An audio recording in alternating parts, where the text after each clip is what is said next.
আজব দেশ আমাদের। জুতা বিক্রি হয় এসি রুমে, কিন্তু খাবার বিক্রি হয় ফুটপাতে।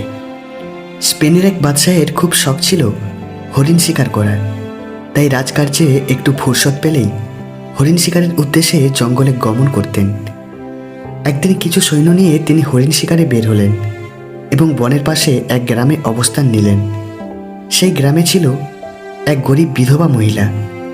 সে তার সন্তানদের নিয়ে এক ছোট্ট কুটিরে বাস করত। তাদের বেঁচে থাকার অবলম্বন বলতে ছিল একটি গাভী, যার দুধ পান করে তার 3টি শিশু লালিত পালিত হতো। কিন্তু বাদশার অজান্তে সৈন্যরা সেই গাভীটি জবাই করে খেয়ে ফেলল।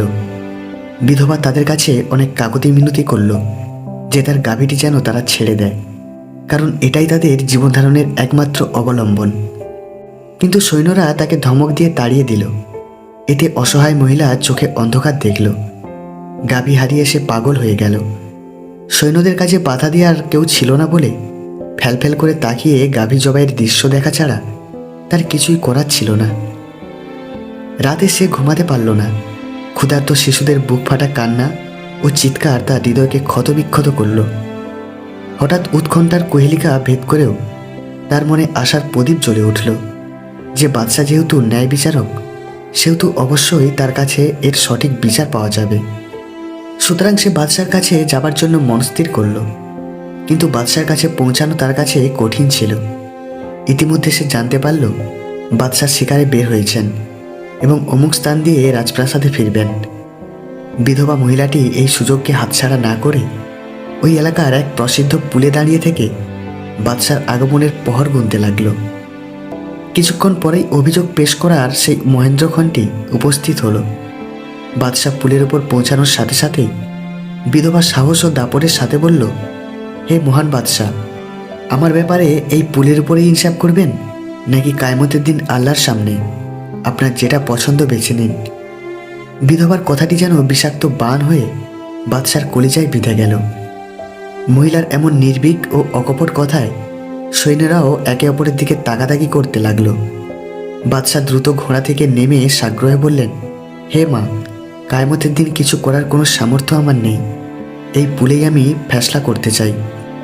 আপনি নির্ভয়ে আপনার অভিযোগ পেশ করুন। বিধবা তাকে সব কিছু খুলে বলল। ঘটনা শুনে বাদশাহ ভীষণ রেগে গেলেন এবং তার চোখে ক্রোধের আগুন জ্বলে উঠল। সাথে সাথেই তিনি অপরাধী সৈন্যদের দৃষ্টান্তমূলক শাস্তির ব্যবস্থা করলেন আর সৈন্যদের এমন নিপীড়নের আফসোস ও দুঃখ প্রকাশ করলেন। বাদশাহ গাভীটির পরিবর্তে বিধবাকে 70টি গাভী প্রদান করলেন। বাদশার ইনসাফে বিধবা সন্তুষ্ট চিত্তে তার কুটিরে ফিরে গেল। গল্পটা শুনে একবার এটা ভেবে দেখুন তো, সেই সময়ের অভিযোগকারীরা কতই না সাহসী ছিলেন, আর শ্রবণকারীরাও কত বড় ন্যায়ের প্রতীক ছিলেন, যা বর্তমান সভ্যতায় রূপকথার গল্পের মতোই মনে হয়। দিনের আলোতে এমন কাজ করো না যাতে রাতের ঘুম নষ্ট হয়, আর রাতের অন্ধকারে এমন কাজ করো না যাতে দিনের আলোতে তোমাকে মুখ লুকিয়ে থাকতে হয়। যে কোনো নারীর সাথে এই 3টি কাজ করলে সে আপনাকে কাছে পেতে চাইবে। নাম্বার 1, তাকে গুরুত্ব ও সম্মান দিন। নাম্বার 2, তার সব কথা শুনে চলুন। আর নাম্বার 3, তাকে সবসময় হাসি খুশিতে রাখুন, কারণ মেয়েরা হাসতে ভালোবাসে। আমি বিশ্বাস করি সৃষ্টিকর্তা কাউকে কখনো এমনি কষ্ট দেন না। প্রতিটা কষ্টের পেছনে রয়েছে অতীতের কোনো কুকর্মের ফল।